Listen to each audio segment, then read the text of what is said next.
At what point did you decide to say, okay, I want to become an entrepreneur? Well, that's a tough one. Up until about a few weeks ago, if I knew what I knew then, I really wanted to, I wanted to guide my own success. I've really found over the years that working with companies that I've worked with have been great, but I haven't really been part of the process or part of the guiding the ship, I guess you could say. And I've always really found myself as an entrepreneur. So I really thought that, if I can find something that could have a healthy living from it and, really see the successes that that can come from it, that's really the route that I want to take. So it's taken many years, but it finally came, more or less dropped in my lap. This wasn't something that, was founded out of my imagination. This is something that, I had a partner, he had a great idea, and so it was a great opportunity. But yeah, there wasn't really a one moment or a light bulb moment of, I want to be an entrepreneur. It's something been, ongoing for many years.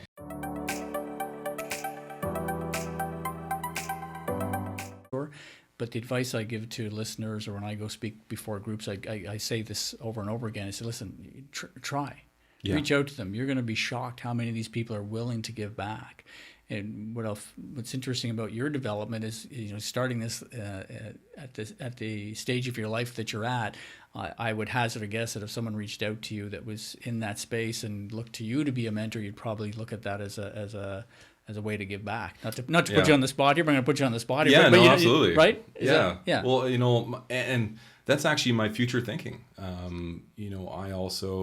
I do a part-time teach in Algonquin, where I teach a business class, and I teach the students how to come up with an idea right straight through to investment.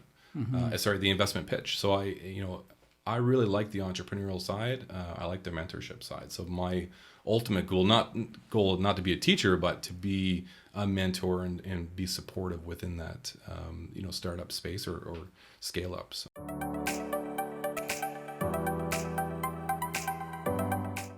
I watch a lot of video content, on being an entrepreneur, on, managing your day-to-day life, because it's not just going out there and driving a business. It's also, the emotional side of things that's really difficult, because you're trying to create something, out of thin air essentially, and it can be a lot of risk, but it could also have a lot of rewards. So, I spent a lot of time just kind of researching, who's talking about the industry, really kind of focusing on the industry that I'm in and looking for mentors that way.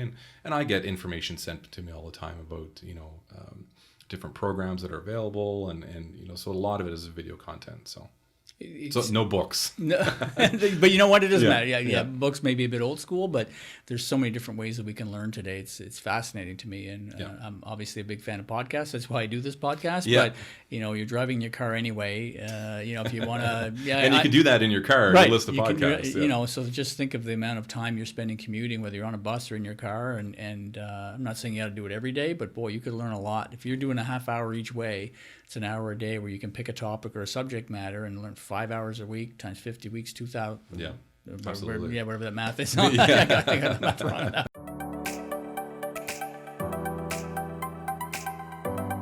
Making a decision to start a business or to be part of a business, not necessarily even starting it, maybe joining a startup. It takes a lot of dedication. You're not going to work a 9-to-5 job. You're going to work 80 hours a week. It's a lot of work. But you do see the results, and, eventually, hopefully you can, have some successes and see the successes. So, the biggest thing that I probably support and really want to get out there is you have to try, you have to keep going, and you can never quit. And that's probably one of the hardest things to do, because I think we're built into society where, you only go so far and then, you stop. You can't do that in a startup world, or even, joining a business like this. You have to keep going. So.